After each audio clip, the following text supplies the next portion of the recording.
Jumping into our navigation next. So a couple things to point out. Very, very straightforward when it comes to searching for an address. Press the search button at the top and start typing in the address. Now here's the thing, you don't need to type the whole thing in one go.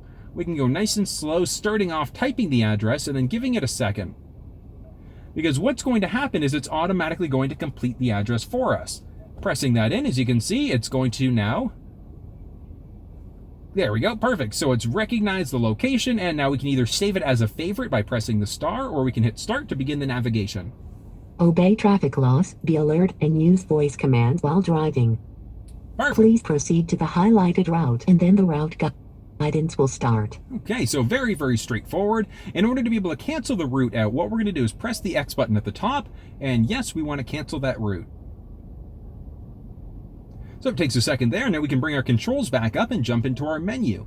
Menu is going to give us a number of different options. We can tweak the settings. We can look at history, so previously visited addresses, if we've saved addresses as a favorite. Jumping into our navigation settings. So at the very top are map preferences. Big one is going to be the point of interest icons. So the point of interest icons are things like gas stations and coffee shops. Do you want that showing up?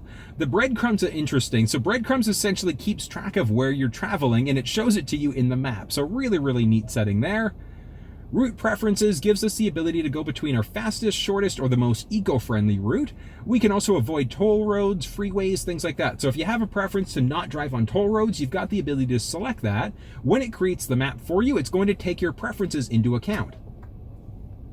Next up is going to be our navigation preferences. So navigation preferences are going to be our guidance prompts. So as we're coming up to a turn, turning in 200 meters. So that type of thing. So that's going to be the voice and a tone, or you can just get the voice or simply a tone when you come up to an upcoming turn. Really a matter of personal preference. Those are going to be our basic navigation settings. The other ones to point out, we can set up our home or work address. So if you have a tendency to go to the same address multiple times, you can either set it as a favorite or you can set it as your home or work address.